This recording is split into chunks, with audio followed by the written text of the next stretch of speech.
നമസ്കാരം. സൂര്യദീപം അസ്ട്രോളജിയിലേക്ക് എല്ലാവർക്കും സ്വാഗതം. നമ്മൾ ഇന്നിവിടെ സംസാരിക്കുന്ന ഒരു വിശേഷപ്പെട്ട നക്ഷത്ര നിരൂപണമാണ്. 2026 ചൈനീസ് അസ്ട്രോളജിയെ പറ്റിയാണ് നമ്മളിവിടെ പറയുന്നത്. 2026 ചൈനീസ് കലണ്ടറും ജാതക ഫലങ്ങളും ഒക്കെ പരിശോധിക്കുന്നത് വളരെ നല്ലതാണ്. കാരണം ചൈനീസ് ജാതക ഫലങ്ങൾക്ക് നൂറ്റാണ്ടുകളുടെ പഴക്കമുള്ളതാണ്. അത് മാത്രമല്ല, ലോകവ്യാപകമായിട്ട് തന്നെ ചൈനീസ് കലണ്ടറുകൾ പിന്തുടരുന്ന വിശ്വാസങ്ങളുമുണ്ട്. നിങ്ങളുടെ ചൈനീസ് രാശിപ്രകാരം 2026 പ്രണയം, കരിയർ, സാമ്പത്തികം, ആരോഗ്യം എന്നിവയിൽ എന്ത് മാറ്റങ്ങളാണ് നിങ്ങൾക്കുണ്ടാകുക എന്നാണ് നമ്മൾ ഇവിടെ പറയുന്നത്. ഇവിടെ ചൈനീസ് രാശികളെ 12 തിരിച്ചിരിക്കുന്നത്. ഈ വർഷം കുതിര രാശിയുടെ വർഷമാണ് ഈ ചൈനീസ് അസ്ട്രോളജിയില്. അപ്പോൾ ഈ കുതിര വർഷത്തില് അശ്വതി നക്ഷത്രക്കാർക്ക് എന്തൊക്കെ ഫലങ്ങളാണ് ഇവിടെ ഉണ്ടാകുന്നതെന്നാണ് നമ്മൾ നോക്കി പറയുന്നത്. അപ്പോൾ ഇത് ഫലത്തിലേക്ക് കടക്കുന്നതിന് മുമ്പ് നമ്മളുടെ ചാനൽ ഇതുവരെ സബ്സ്ക്രൈബ് ചെയ്തിട്ടില്ല എങ്കിൽ സബ്സ്ക്രൈബ് ചെയ്യുക. കൂടാതെ വീഡിയോകൾക്ക് ലൈക്കും ഹൈപ്പും ചെയ്യാൻ മറക്കരുത്. നിങ്ങൾക്ക് അശ്വതി നക്ഷത്രക്കാർക്ക് അവരുടെ ജീവിത പങ്കാളിയുടെ ചില വാക്കുകളൊക്കെ വളരെയധികം മനസ്സമാധാനം ഉണ്ടാക്കി കൊടുക്കുന്ന വാക്കുകളായിട്ട് മാറുന്നതാണ് ഈ വർഷം ആദ്യം തന്നെ. നിങ്ങൾ ഒരു കാര്യം പ്രത്യേകം ശ്രദ്ധിക്കേണ്ടതുണ്ട്. അന്യരുമായിട്ടുള്ള ആത്മബന്ധം ഒരു പരിധി വിട്ട് തുടരുന്നതിലൂടെ അബദ്ധങ്ങൾ നിങ്ങൾക്ക് വന്നു ചേരുവാനുള്ള സാധ്യതയുമുണ്ട്. നിങ്ങളുടെ സാഹചര്യങ്ങൾക്കനുസരിച്ച് ജീവിക്കുവാനായിട്ട് നിങ്ങൾ ശീലിക്കുന്ന ഒരു വർഷമായിരിക്കും ചൈനീസ് അസ്ട്രോളജി പ്രകാരം ഇത്. നിങ്ങളുടെ കാര്യഗൗരവത്തിനുള്ള കുറവ് മാതാപിതാക്കളിൽ നിന്നൊക്കെ സഹാരം കേൾക്കാനൊക്കെയുള്ള ഒരു ഇടവരുത്തുന്ന ഒരു രീതി ഉണ്ടാവുന്നുണ്ട്. അപ്പോൾ കാര്യങ്ങളൊക്കെ വളരെയധികം ഗൗരവങ്ങളോടെ പഠിച്ച് അതിനെ സമീപിക്കുവാൻ ശ്രമിക്കുക. പഠിച്ച വിഷയങ്ങളെല്ലാം അറിയുമെങ്കിലും ആവശ്യമുള്ള സമയത്ത് നിങ്ങൾക്ക് അത് അവതരിപ്പിക്കാനുള്ള ഒരു കഴിവ് കിട്ടിയെന്ന് വരില്ല. അതുകൊണ്ട് ഈശ്വര അനുഗ്രഹം ആവശ്യമായിട്ടുണ്ട്. ഈശ്വരനെ പ്രാർത്ഥിക്കുകയും പൂജിക്കുകയും ചെയ്യേണ്ടത് അത്യാവശ്യമാണ്. നിലവിലുള്ള ഉദ്യോഗത്തിൽ നിന്നൊക്കെ മാറി കുറച്ചുകൂടി മെച്ചപ്പെട്ട ഉദ്യോഗത്തിലേക്കൊക്കെ നിങ്ങൾ എത്തുവാനുള്ള ഒരു സാധ്യത കാണുന്നുണ്ട്. സുഹൃത്തുക്കളുടെയൊക്കെ നിർദ്ദേശം സ്വീകരിച്ച് പ്രവർത്തനത്തില് മാറ്റങ്ങൾ വരുത്തി, ബിസിനസ്സിലൊക്കെ മാറ്റങ്ങൾ വരുത്തി വൻ സാമ്പത്തിക നഷ്ടത്തിൽ നിന്നൊക്കെ നിങ്ങൾ രക്ഷപ്പെടാനുള്ള സാധ്യത വളരെയേറെയാണ്. ഉദ്യോഗസ്ഥർക്കൊക്കെ ആഗ്രഹിച്ച സ്ഥലത്തേക്ക് തൊഴിൽ മാറ്റം ഉണ്ടാകുന്നതാണ്. ചുമതലകളും യാത്രാക്ലേശങ്ങളും ഒക്കെ കൂടുന്ന ഒരു വർഷമായിരിക്കും. ആരോഗ്യ കാര്യങ്ങളിൽ നിങ്ങൾ കൂടുതൽ ശ്രദ്ധ കേന്ദ്രീകരിക്കാൻ നിർബന്ധിതരാകുന്നതാണ്. ഉത്തരവാദിത്വത്തോടെയുള്ള ചില ആളുകളുടെ സമീപനത്തില് നിങ്ങൾ ആശ്വാസം കണ്ടെത്തുന്നുണ്ട്.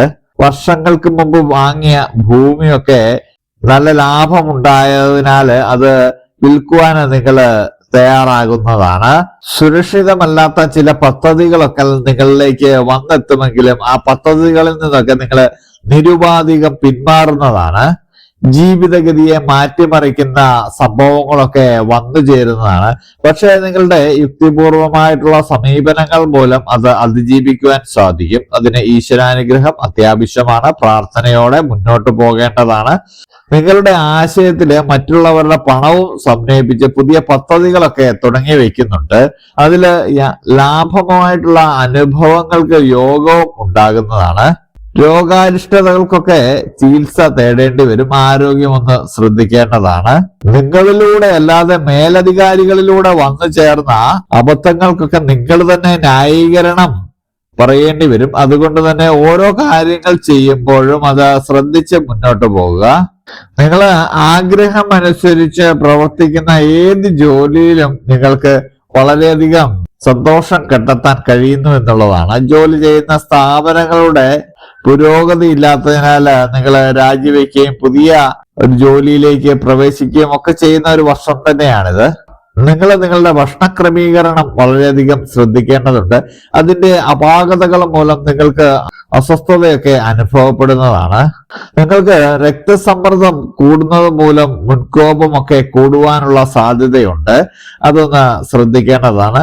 അർഹിക്കുന്ന അംഗീകാരത്തിനൊക്കെ ഒരു കാലതാമസം ഉണ്ടാകുന്നതിനാൽ മനസ്സിലെ ചെറിയ വിഷമങ്ങളൊക്കെ ഉണ്ടാകുന്നതാണ്. നിങ്ങൾക്ക് വർഷപകുതിയോടുകൂടി സാമ്പത്തിക ലാഭമൊക്കെ ഉണ്ടാകുന്ന ഒരു സമയമാണ്. എങ്കിലും അവിചാരിതമായിട്ടുള്ള ചെലവുകളൊക്കെ ഉണ്ടാകുന്നതും ആണ്. നിങ്ങൾ ഏറ്റെടുത്ത പ്രവൃത്തികളൊക്കെ ചെയ്തു തീർക്കുവാനായിട്ട് ഒരു അഹോരാത്ര പ്രയത്നം തന്നെ നിങ്ങൾക്ക് വേണ്ടി വരുന്ന ഒരു സമയമാണ് ഈ വർഷത്തിന്റെ പകുതിയില്. വിദ്യാർത്ഥികളെ സംബന്ധിച്ച് ഉപരിപഠനത്തിന് അവസരം ലഭിക്കുന്ന ഒരു സമയമാണ്. അത് സ്വീകരിക്കുന്നത് വളരെ നല്ലതാണ്. ഭാവിയിലേക്ക് നിങ്ങൾക്ക് വളരെയധികം ഗുണം ചെയ്യുന്നതാണ്. വിദേശത്ത് നിന്ന് ജന്മനാട്ടിലേക്കൊക്കെ മടങ്ങി വരാൻ ആഗ്രഹിക്കുന്നവർക്ക് അതൊക്കെ സാധിക്കുന്നതാണ്. ചെയ്യാത്ത കുറ്റത്തിനൊക്കെ നിങ്ങൾ ചില അപരാധം കേൾക്കുവാൻ ഇടയുണ്ട്. അതുകൊണ്ട് തന്നെ ചില തൊഴിലവസരങ്ങളൊക്കെ നഷ്ടപ്പെടുവാനുള്ള ഒരു സാധ്യതയുമുണ്ട്. നിങ്ങൾക്ക് വിശ്വാസയോഗ്യമല്ലാത്ത സാമ്പത്തിക ഇടപാടുകളിൽ നിന്നൊക്കെ നിങ്ങൾ പിന്മാറേണ്ടതാണ്. അഭിപ്രായ സമന്വയത്തിനായിട്ട് നിങ്ങൾ കുറേയേറെ വിട്ടുവീഴ്ചകളൊക്കെ ചെയ്യേണ്ടതായിട്ട് വരും. മറ്റുള്ളവരുമായിട്ട് കൂട്ടുചേർന്ന് നടത്തുന്ന പ്രവർത്തനങ്ങളിലാണ് ഇങ്ങനെ ഒരു പ്രശ്നം നിങ്ങൾക്ക് വരുന്നത്. വസ്തുതകൾക്ക് നിരക്കാത്ത കാര്യങ്ങളിൽ ഏർപ്പെടുവാൻ നിർബന്ധിതനാകുന്നുണ്ട്. അതുകൊണ്ട് തന്നെ മാനസികമായിട്ടും ഒരു സമാധാനക്കുറവും സ്വസ്ഥതക്കുറവും ഒക്കെ ഉണ്ടാകുന്നതാണ്. നിങ്ങളുടെ ഔദ്യോഗികമായിട്ടുള്ള ചുമതലകൾ വളരെയധികം വർദ്ധിക്കുന്നതാണ്. നിങ്ങളുടെ മേലധികാരികളുടെയും കീഴ് ജീവനക്കാരുടെയും ജോലി കൂടി നിങ്ങൾ ചെയ്യേണ്ട ഒരു അവസ്ഥയൊക്കെ വരുന്ന ഒരു സമയമാണ്. നിങ്ങൾ ഉദ്യോഗമൊക്കെ ഉപേക്ഷിച്ച് വ്യാപാര വ്യവസായ മേഖലയിൽ ഒരു പരിധിയിലധികം പണം മുടക്കുന്നത്, കൂടാതെ ചുമതലകൾ അന്യരെ ഏൽപ്പിക്കുന്നത്, അതൊക്കെ ഒഴിവാക്കണം. തൊഴിൽ മേഖലയോട് അനുബന്ധിച്ച ചർച്ചകൾ, യാത്രകളൊക്കെ ഒരുപാട് വേണ്ടി വരുമെങ്കിലും അതിന്റെ അനുഭവബലം കുറയുകയും കൂടുതൽ യാത്രകൾ ആവശ്യമായിട്ട് വരികയും ചെയ്യുന്നുണ്ട്. കൂടാതെ ഈ വർഷത്തിന്റെ അവസാനത്തിലേക്ക് എത്തുമ്പോൾ പണം കടം കൊടുക്കുന്നതും ജാമ്യം നിൽക്കുന്നതും ഒക്കെ ഒഴിവാക്കണം. അറിവും കഴിവും പ്രാപ്തിയും ഒക്കെ ഉണ്ടെങ്കിലും ഒരു കാര്യവും നിങ്ങൾക്ക് വേണ്ടതുപോലെ തക്ക സമയത്ത് ചെയ്യാൻ കഴിയാത്തതിൽ മനോവിഷമം തോന്നും. ഇതൊക്കെ മാറിക്കിട്ടുവാനായിട്ട് പ്രാർത്ഥനയോടെ നിങ്ങൾ മുന്നോട്ട് പോകേണ്ടതാണ്. നിസ്സാര കാര്യങ്ങൾക്ക് പോലും ഒരു കാലതാമസമൊക്കെ വന്നു ചേരുന്നതാണ്. അത് ശത്രുശല്യം കൊണ്ടാണ്. ഒരു പരിധിയിലധികം പണം മുടക്കിയുള്ളതും ലാഭശതമാനം കുറവായിട്ടുള്ളതുമായിട്ടുള്ള കരാറ് ജോലികളൊന്നും ഏറ്റെടുക്കാതിരിക്കുക. സ്വന്തക്കാരും ഉപകാരം ചെയ്തു കൊടുത്തവരും വിരോധികളായിട്ട് തീരുന്നുണ്ട്. സാമ്പത്തിക വിഭാഗത്തില് കൂടുതൽ ശ്രദ്ധ കേന്ദ്രീകരിക്കേണ്ടി വരും. സന്താന ഭാഗ്യമൊക്കെ ഉണ്ടാകുന്ന ഒരു വർഷമാണ് ഈ വർഷത്തിന്റെ അവസാനം എന്ന് പറയുന്നത്.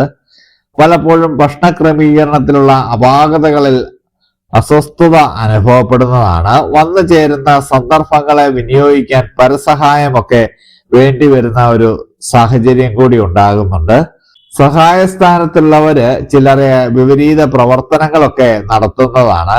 എന്നാൽ മറ്റു ചില അപരിചിതർ സഹായസ്ഥാനത്തേക്ക് വന്നു ചേരുകയും ചെയ്യും. അതുകൊണ്ട് ആരെയും നിങ്ങൾ കുറച്ച് കാണരുത്. ആധുനിക കൃഷി സമ്പ്രദായം ആവിഷ്കരിക്കുന്നത് വഴി കൃഷിക്കാർക്കൊക്കെ നല്ല വിളവെടുപ്പ് നടത്താൻ കഴിയുന്നതാണ്.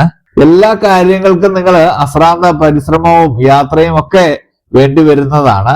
നിങ്ങൾ കായിക രംഗത്തൊക്കെ ഉള്ളവരാണെങ്കിൽ പരിശീലനം വളരെ നന്നായിട്ട് നടത്തുക. പരിശീലനക്കുറവിനാല് കായിക രംഗത്ത് ഉദ്ദേശിച്ചത്ര ഗുണങ്ങൾ ഉണ്ടാക്കാൻ കഴിഞ്ഞെന്ന് വരില്ല. അതുകൊണ്ട് പരിശീലനം മുടക്കാതിരിക്കുക.